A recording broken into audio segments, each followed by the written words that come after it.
여러분, 최근에 강원도 영동 지역에 폭설이 내리고 있지 않습니까? 우리나라 기상 관측이 한 103년 됐다는데 사상 최대의 눈이 내리고 있고 최장기간 눈이 내리고 있다고 그럽니다. 이 눈 때문에 피해가 속출하고 있는데 가옥이 무너지기도 하고 최고 많은 피해는 비닐하우스인 것 같아요. 제가 신문을 보니까 한 420동 정도 그냥 엿가락처럼 휘어지고 자재가 뒤엉켜 버려가지고 엉망이 된 그런 현장을 우리가 지켜볼 수가 있습니다. 그런데 제가 엊그저께 그 라디오 뉴스 운전하고 가다가 들었는데 귀가 번쩍 뜨이는 거예요.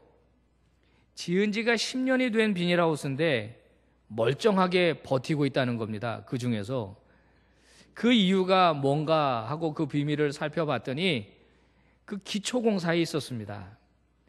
농업개발원에서 제시한 설계, 한 1m 정도 눈이 쌓인다고 전제하고 제시한 설계도가 있었대요. 근데 이 주인은 이 기둥의 간격을 2m씩 하라고 그 설계도에 되어 있었는데 거기다가 하나씩 더 세웠답니다. 중간에. 그러니까 1m 간격으로. 돈이 배나 들었겠죠. 석가래를 이렇게 얻는데도 그 지름이 3.2cm 파이프를 쓰라고 했는데 그분은 4.2cm를 썼다는 거예요. 돈이 더 많이 들었겠죠.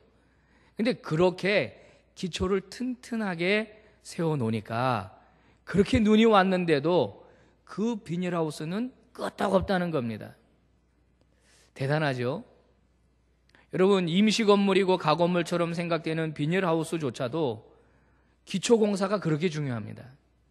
근데 만약에 높은 빌딩을 짓는다고 할 때 그 기초의 중요성이 여러분 얼마나 더 부각이 되겠습니까? 우리는 상식적으로 건물을 높이 지으려고 하면 더 깊이 파야 된다는 것을 알고 있습니다. 깊이 파야 할 뿐만 아니라 충분히 기초공사를 해 주어야 위로 올라가는 건물이 튼튼하게 된다는 거예요. 지난 주간에 제가 아는 한 교회에 모임이 있어서 갔는데 그 교회 비전센터를 완공했다 그래서 둘러본 일이 있었습니다. 참 부럽더라고요. 잘 지었더라고요. 그 교회는 조립식으로 본당 건물만 겨우 지었는데 이제 교육관이 없어서 이 건물 저 건물 세를 얻어서 이 아이들이 왔다 갔다 했다가 이번에 아주 얼마나들 좋아하는지 청년들을 비롯해서 중고등부 아이들, 초등학교 아이들이 각 이 예배실에 들어가서 좋은 환경 속에서 이렇게 예배드리고 있다는 이야기를 들었습니다. 그런데 제가 그 교회 비전센터 지을 때 그 문제가 있었다는 얘기를 제가 초기에 들었거든요. 기초를 파는데 암반이 나왔다는 거예요. 그 밑에서. 근데 그거를 깨야 된다고 그러는데 깨는 방법이 여러 가지가 있답니다. 발파하는 방법도 있고 잘라내는 방법도 있고 여러 가지가 있는데 그것 때문에 아주 고생을 했다고 그래요. 돈도 많이 들고요. 그만큼 시간도 길어졌다는 거죠. 하지만 그거 다 그 암반 다 제거하고 그리고 기초를 충분히 파고 난 다음에 기초공사하고 나니까 그 다음에 건물 올라가는 건 금방 쑥쑥쑥 올라가더라는 거예요. 기초 파는 게 그렇게 어려워요. 여러분, 아무리 돈이 많이 들어도 아무리 시간이 걸린다고 하더라도 기초공사 얼렁뚱땅 해서는 안 됩니다. 그렇죠? 제대로 해야 된다라고 하는 거예요. 자, 오늘 본문도 기초에 대한 이야기를 우리에게 해주고 있는데요. 우리가 지난 주간에 살펴본 오늘 본문 바로 앞에 나온 말씀에 사도 바울은 하나님의 교회를 설명할 때 농업적인 메타포를 사용하여서 교회는 하나님의 밭이라고 그랬습니다. 여러분, 밭에는 농작물이 심겨지지 않습니까? 그리고 농작물이 자라나는 데 있어서 사역자들인 바울 자신과 아볼로는 그저 심었던 사람일 뿐이고 물 주었던 사람이지 그것이 자라나게 하는 역사는 오직 하나님에게 있다고 강조했습니다. 인간의 노력이나 인간의 역할은 미미하다는 거예요. 씨 뿌리는 사람 강조될 수 없고 물 주는 사람, 김 매는 사람 강조될 수 없다는 겁니다. 오직 자라게 하시는 하나님이 중요하다, 그렇게 설명했고, 오늘은 건축물에 대해서 설명을 하면서 교회가 어떠한 곳이어야 하는지를 지금 말씀을 하고 있습니다. 자, 교회는 하나의 건축물과 같은 것이어서 제가 서론에도 말씀드린 바와 같이 기초가 중요하다는 겁니다. 교회의 기초. 교회를 세울 때 그 기초가 중요한데 본인은 바로 교회 기초를 세우는 일을 감당했다는 거예요. 본문 10절 말씀 보니까 상반절에 이런 말씀이 나옵니다. 하나님의 은혜를 따라 내가 지혜로운 건축자와 같이 터를 닦아두었다. 본인은 교회 터 닦는 일을 했다는 거예요. 기초 세우는 일을 했다는 겁니다. 근데 그 기초가 뭐냐? 예수 그리스도. 그분이 교회의 기초고 본인은 그 일을 했다는 겁니다. 본문 11절 하반절이 말하지요. 이 터는, 이 기초는 곧 예수 그리스도시라. 사도 바울은 십자가에 못 박힌 예수 그리스도를 전파함으로써 교회의 기초를 세웠습니다. 여러분, 회사를 세울 때는 예수 그리스도의 기초 위에 세우지 않지요. 사업 아이디어와 전망과 조직과 비전과 이런 거 가지고 세웁니다. 사도 바울은 예수 그리스도를 전파함으로써 교회를 세웠다는 거예요. 고린도전서 2장 1, 2절에서 바울이 이 부분을 아주 분명하게 해놓고 있는데요. 자, 들어보시기 바랍니다. 형제들아, 내가 너희에게 나아가 하나님을 증거할 때에 말과 지혜의 아름다운 것으로 내가 아니하였다. 내가 너희 중에서 예수 그리스도와 그의 십자가에 못 박힌 것 외에 아무것도 알지 아니하기로 작정하였습니다. 이렇게 말하고 있습니다. 고린도 지역에 가서 복음을 전해 교회 세울 때 인간의 지혜나 아름다운 것으로 하지 않았다는 거예요. 오직 예수 그리스도, 그분이 십자가에 못 박히고 죽으시고 부활하신 것, 그것을 나는 오로지 전했다. 예수님께서 가이사라 빌립보에 계실 적에 제자들에게 사람들이 나를 누구라고 하느냐, 그리고 너희는 또 나를 누구라고 하느냐라는 질문을 하신 적이 있었습니다. 그때 우리가 너무나 잘 아는 베드로의 신앙 고백이 있었죠. 뭐라고 고백했습니까? 주는 그리스도시요 살아계신 하나님의 아들이 되십니다. 이렇게 고백했더니 우리 주님이 베드로를 칭찬하시면서 참 잘했다. 바요나 시몬아, 네가 참 복이 있구나. 너에게 이것을 알려준 이는 혈육이 아니라 하늘에 계신 하나님 너에게 알려줬구나. 그 다음에 말이 중요합니다. 이 반석 위에 내 교회를 세우겠다. 이 반석은 베드로를 가리키는 것이 아니라 바로 베드로의 신앙 고백. 그 베드로의 신앙 고백, 반석과 같은 그 고백 위에 교회를 세우겠다. 바꾸어 말하면 교회는 바로 예수 그리스도를 그들의 삶의 중심으로 고백하는 사람들의 모임 가운데 세워져야 한다라고 하는 것을 말씀한 것입니다. 바울은 이거에 전념을 했습니다. 고린도 지역에 이것에 전념을 했어요. 그리고 어느 정도 기간이 지나니까 본인은 사역을 마무리하고 다른 지역으로 이동해서 또 선교 사역을 감당했습니다. 자, 이렇게 터를 닦아두고 나니까 그 이후에 다른 사역자들이 고린도 지역에 오게 됐고 그 터 위에 이제 하나님의 교회를 이제 세우게 된 것입니다. 자, 그런데 오늘 바울은 그들에게 아주 중요한 충고 두 가지를 하고 있습니다. 하나는 뭐냐면 내가 떠나고 난 다음에 이 지역에 와서 교회를 세우는 너희들 잘 들어. 내가 너희들에게 충고할 텐데 첫 번째, 다른 터 세우지 마. 다른 터. 예수 그리스도 터 외에 다른 터 세우면 안 돼. 본문 11절 상반절 말씀 보시니까 이렇게 나옵니다. 이 닦아둔 것 외에 능히 다른 터를 닦아줄 자가 없으니. 교회가 예수 그리스도라고 하는 터 위에 세워져야 하는데 그 터를 허물고 다른 터 세우면 안 된다 이야기합니다. 여러분, 고린도 지역은 그 당시에 헬라 문화권의 영향을 깊이 받았던 도시입니다. 여러분, 헬라 문화의 특징이 뭐죠? 철학입니다. 인간의 지혜입니다. 수사학입니다. 웅변술입니다. 이게 헬라 문화의 핵심이에요. 아리스토텔레스라든지 유명한 철학자들이 다 그 헬라 문화권에서 나왔습니다. 그래서 바울은 고린도서 1장에서 이런 얘기하죠. 헬라인은 지혜를 구하고 유대인은 표적을 구하나 나는 오직 십자가를 전한다, 이렇게 말한 적이 있습니다. 헬라인들은 지혜예요. 그 지혜 위에 자기들의 가정을 세웠고 그 철학 위에 자기들의 나라를 세웠고 그 철학 위에 자기들의 기업을 세웠습니다. 그런데 오늘 바울이 말합니다. 예수 그리스도 외에 다른 것을 기초로 삼아서 교회 세우면 안 된다. 안 된다. 허물지 말아라. 이렇게 충고합니다. 또 다른 충고가 있습니다.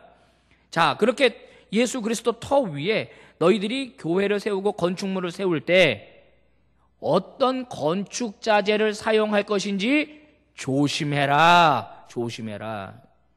오늘 12절에는 6가지의 건축 재료를 소개하고 있는데요.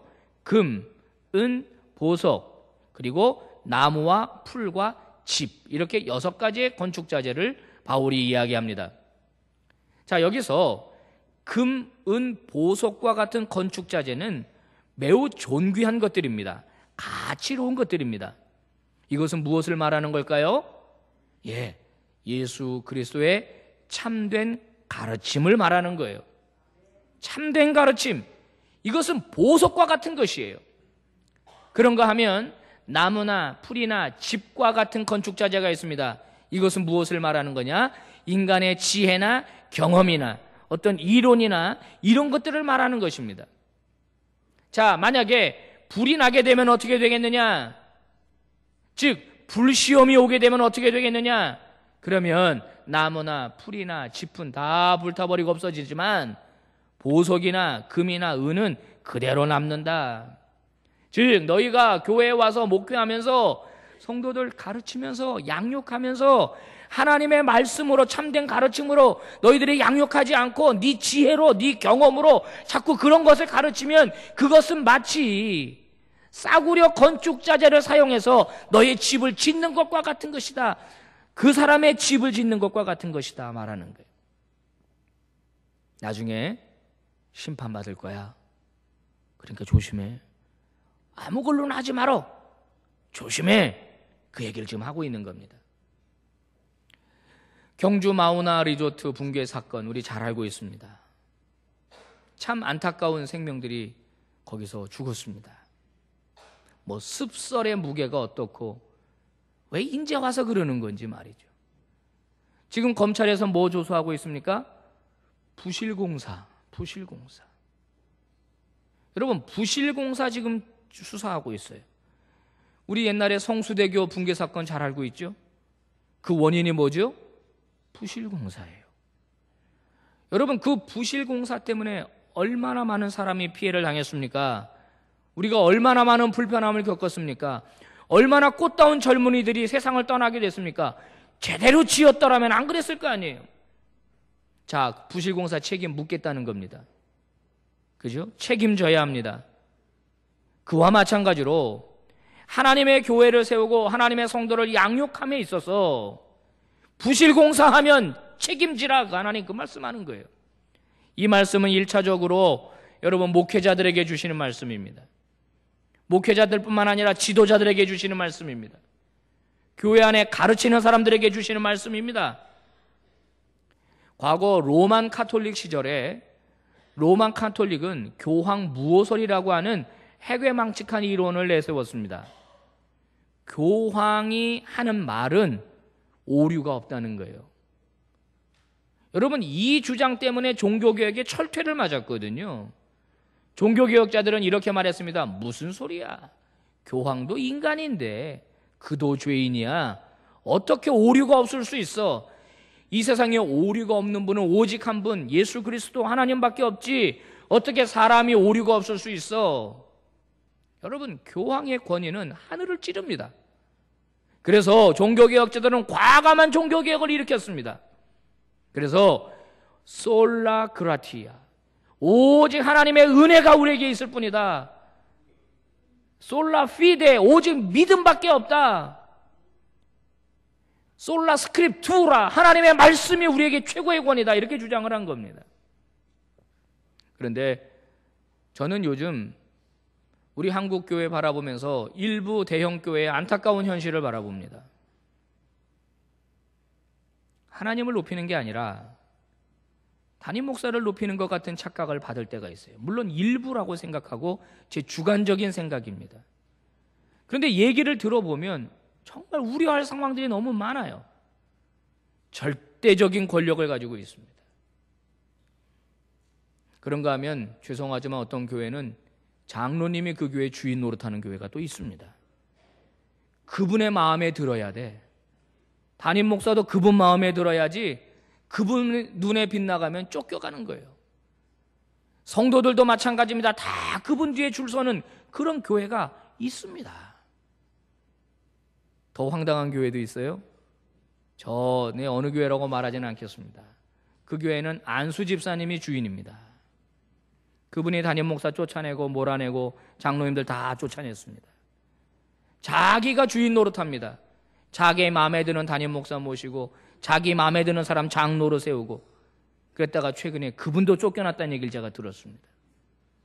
사랑하는 성도 여러분, 물론 일부분입니다. 하지만 교회라고 하는 곳이 하나님 중심, 예수 중심, 하나님 자랑, 예수 자랑이 아니라 인간이 주인 노릇하고 인간이 머리를 드는 그런 일들이 해괴망측하게 일어나고 있다라고 하는 거예요. 어떤 교회는 예수 그리스도 그분의 기초 위에 교회를 세우는 게 아니라 어떤 성장 프로그램을 갖다가 그것에 대비시켜가지고 교회를 세웁니다. 정말 예수 그리스도가 그 교회 중심인지 아니면 그 프로그램의 중심인지 헷갈리는 그런 일들이 일어나고 있어요. 어떤 분은 열심히 기도하는 분인데 꼭 그분은 네가 지금 잘된 것, 네 문제 해결된 것 내가 너한테 기도해 줬기 때문이야. 기도를 들어주신 예수 그리스도를 높이는 게 아니라 기도한 자기를 높이고 자기한테 감사하라. 자기한테 감사하라. 자기한테 보답하라. 이렇게 주장하는 사람들이 교회 안에 있다라는 거예요.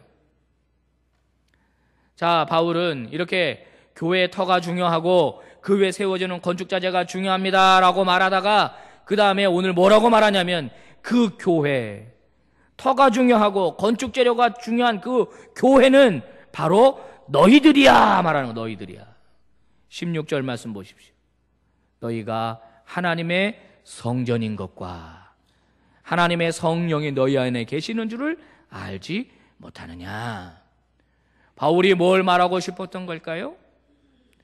하나님의 교회는 단순하게 눈에 보이는 건물이 아니라 성도 한 사람 한 사람, 예수 그리스도를 구주로 고백하는 한 사람 한 사람들이 모인 곳이 바로 교회야 라고 말해주는 겁니다.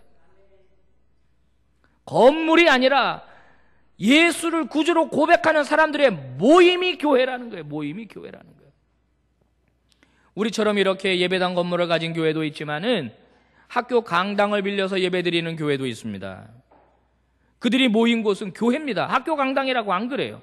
우리 학교 강당 가자 이렇게 안 합니다. 교회 가자 그럽니다. 교회 가자. 어떤 분들은 십자가도 세우지 못하고 저 선교 지역에 있는 어떤 선교사들은 저 식당을 빌려서 예배드리는 분들이 있습니다. 우리 식당 가자 안 그럽니다. 교회 가자, 교회 가자. 하나님, 성령 하나님께서는 예배 공동체 가운데 사람들이 모인 그 모임 가운데 강하게 역사하시는 거예요. 따라서 건강한 교회를 우리가 말할 때 그 건강성은 건축물의 튼튼함이나 건축물의 아름다움에 있는 것이 아닙니다.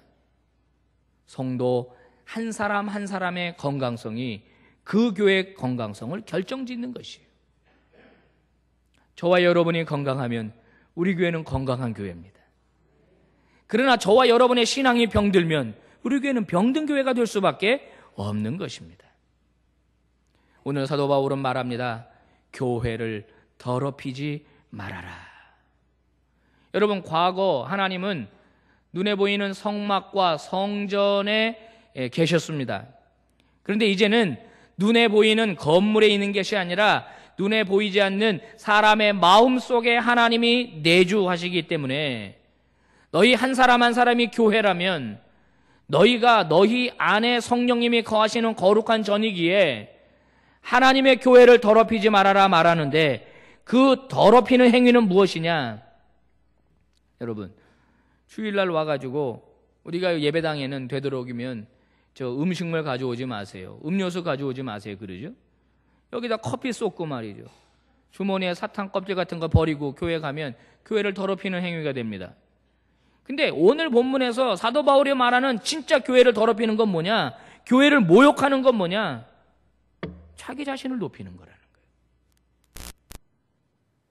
하나님을 높이지 않고 교회 모임 안에서 사람을 높이고 개인이 자기 안에 계신 하나님을 높이지 않고 예수 그리스도를 높이지 않고 자기 자신을 높이는 행위가 성전을 더럽히는 행위라는 거예요. 여러분, 교회 안에서 세상적인 조건을 자랑하고 지혜를 자랑하고 능력을 자랑하는 것은 스스로를 속이는 것이라는 거예요. 하나님이 그렇게 하셨는데 왜 자기를 높이냐라고 하는 거죠. 고린도 교회 성도들 누구를 자랑했습니까? 자기를 자랑했잖아요. 자기가 속한 공동체가 우월하다고 생각했죠. 자기 은사가 더 우월하다고 생각했습니다. 상대적으로 다른 사람을 평가절하했습니다. 다른 사람들 짓밟았습니다. 그리고 파당을 이루었습니다. 이렇게 자기 자신을 자랑한 결과가 뭡니까? 분열과 분쟁이더라는 거예요. 그래서 교회 안에서 예수님 자랑하지 않고 하나님 자랑하지 않고 자기 인생에서 하나님 자랑하지 않고 예수님 자랑하지 않고 자기를 드러내면 하나님의 영광 가리는 행위고 사람의 영광 도둑질하는 행위가 되어버리고 만다는 거예요. 이탈리아 피사라고 하는 지역에 가면 피사의 사탑이라는 건축물이 있습니다.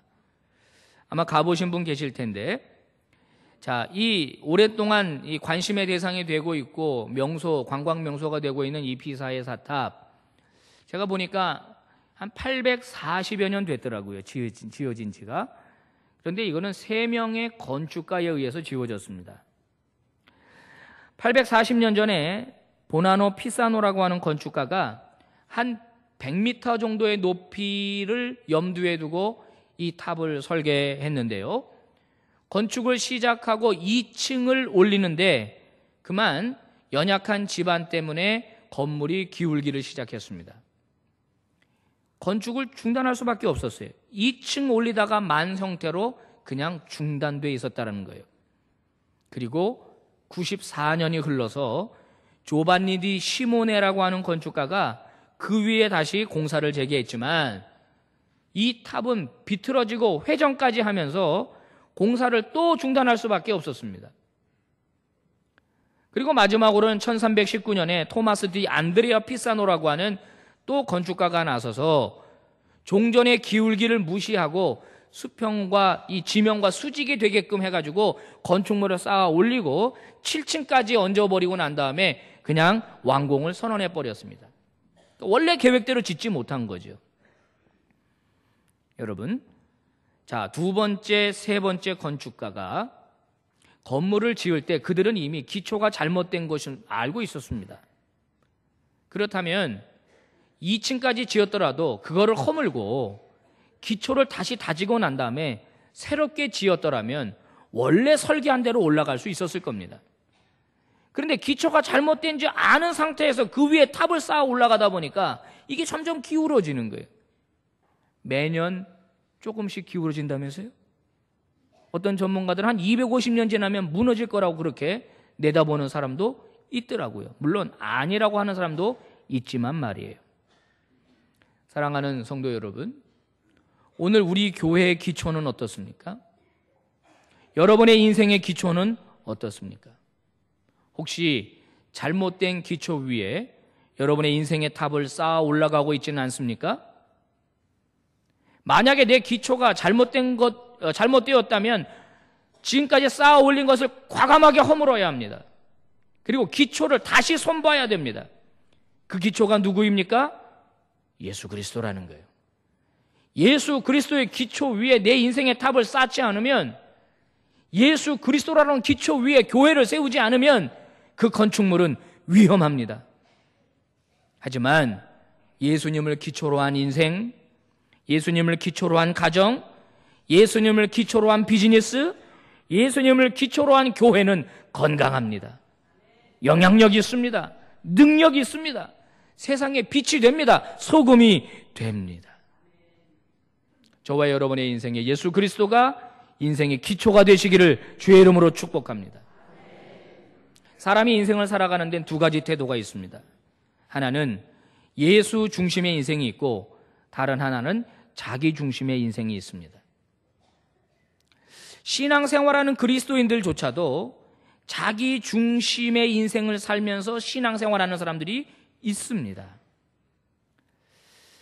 여러분, 그리스도를 중심으로 살아가는 사람들은 그가 가지고 있는 모든 것, 그것이 물질이든지, 그것이 학위든지, 달란트든지, 건강이든지, 무엇이든지 간에 예수 그리스도를 중심으로 모시고 사는 사람은 그것이 모두 다 하나님께서 내게 주신 선물이라고 믿습니다.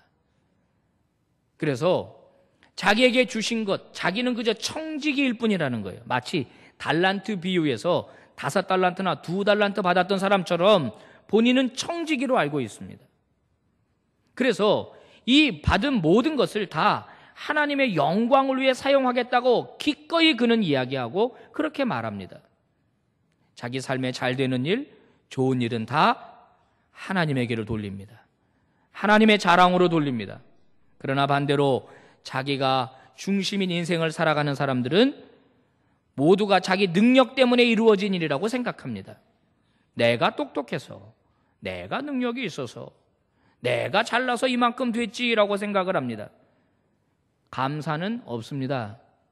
감사 없죠. 내가 한 건데 무슨 감사가 있습니까? 하나님을 높여드리기보다 끊임없이 자기 자신을 높입니다. 하나님께 감사와 영광을 돌리기보다 자기의 이름을 자꾸 내세우려고 합니다. 예수 중심이 아니라 내 중심으로 모든 게 돌아가려고 합니다. 예수 믿는 이유, 내가 하는 일 더 잘 되기 위해서일 뿐이지 하나님의 영광과 관계 없더라라고 하는 겁니다. 사랑하는 교우 여러분, 우리의 인생은 전환되어야 합니다. 나 중심에서 예수 중심으로 그 축이 바뀌어야 합니다. 내가 가진 능력이나 내 실력이나 내 경험 위에 내 인생과 내 가정의 건축물을 쌓아 올리려 하지 말고 예수 그리스도를 내 인생의 중심에 먼저 모시고 그분의 신앙 고백, 그분에 대한 신앙 고백과 그 기초 위에 우리의 인생을 쌓아 올리는 믿음의 종들 되시기를 축복합니다. 빨리 변환되셔야 돼요. 빨리 바뀌어지셔야 돼요. 이게 되지 않고 올라갈수록 위험합니다. 올라갈수록 위기가 찾아옵니다. 1988년도에 뉴욕에서 마라톤 대회가 열렸더랬습니다. 42.195km를 달리는 이 마라톤 경기, 보통 2시간에서 2시간 반, 한 3시간 정도면 선수들이 다 들어옵니다. 이날 경기에서 맨 꽁지로 들어온 사람이 있었는데 무려 11시간이 걸렸습니다. 자, 1등으로 들어온 사람에게도 박수갈채를 보내주었지만은 포기하지 않고 11시간을 달린 이 사람에게 더 많은 관심이 집중이 됩니다. 매스컴이 그를 취재하고 보도를 해줍니다. 그가 마지막 힘겹게 결승선을 통과했을 때 온 국민과 대통령도 그를 칭찬하고 격려하고 박수를 보내줬습니다. 이분이 누구냐? 여성인데요. 태어날 때부터 신체 장애를 가지고 있었던 장애인입니다. 린다라고 하는 여성인데 태어날 때부터 이 장애인으로 태어나서 한 번도 자기 발로 걷거나 뛰어본 적이 없습니다. 목발을 의지하는 거예요. 이날 마라톤에 목발 들고 나왔습니다. 그리고 끝까지 목발을 갖고 뛴 거예요. 11시간이 걸린 겁니다. 방송국 기자가 찾아가서 소감을 묻습니다. 이 린다라고 하는 여성이 이렇게 대답을 해요. 나에게 이 마라톤에 도전할 수 있도록 용기를 주시고 내가 좌절하지 않고 포기하지 않고 끝까지 돌아올 수 있도록 인내심을 주신 하나님께 감사합니다. 그게 전부였습니다. 여러분, 린다에게 감사의 조건이 있습니까? 뭐가 그렇게 감사해요? 원망이 있어야 되는 것 아닌가요? 왜 나를 장애인으로 태어나게 하셨습니까? 왜 11시간이나 걸리게 하셨습니까? 여러분, 내가 내 자신을 내 인생의 중심으로 삼고 살면 모든 게 불평입니다. 모든 게 원망입니다. 그러나 예수 그리스도 중심으로 살면 아무리 어려운 환경이라도 극복할 수 있게 힘을 주십니다. 아무리 악조건이라도 희한하게도 그 안에 감사의 조건을 발견하게 해요. 그래서 아무리 힘들고 어려운 환경이라도 행복을 느끼게 해주시는 것입니다. 린다의 인생 뭔가 좀 다르지 않습니까? 뭔가 좀 특별하지 않습니까? 여러분, 이게 바로 예수 중심으로 살아가는 사람의 인생입니다. 이것이 바로 성령 충만한 성도의 삶입니다. 이게 거룩한 삶이고 이렇게 살 때 하나님 앞에 영광이 드러납니다. 고린도 교회의 문제는 하나님을 높이지 않고 사람을 높이는 데서 비롯됐습니다. 하나님을 자랑하지 않고 사람 자랑하는 데서 문제가 비롯됐습니다. 사랑하는 교우 여러분, 우리 서부제일교회 오직 하나님만 자랑하고 예수님만 자랑하는 그런 교회가 되기를 바랍니다. 저와 여러분의 인생이 나를 드러내는 게 아니라 하나님의 영광을 드러내는 그런 복된 인생 되시기를 주의 이름으로 축복합니다. 기도하겠습니다. 하나님 아버지, 감사합니다. 고맙습니다. 오늘도 저희들에게 하나님의 음성을 들려주셔서 감사합니다. 인생의 기초는 매우 중요하다고 말씀해 주셨습니다. 교회의 기초는 매우 중요하다고 말씀해 주셨습니다. 진정한 교회는 눈에 보이는 건물이 아니라 너희가 바로 그리스도의 성전이라고 말씀해 주셨습니다. 하나님 아버지, 저희들의 인생에서 오직 주만 높여드리기를 원합니다. 우리 교회에서 오직 하나님만 왕노릇하기를 저희들은 원합니다.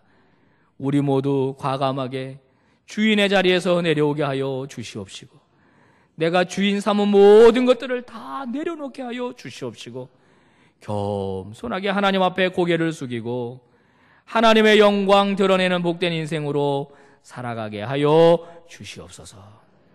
예수 그리스도의 이름으로 기도 올리옵나이다.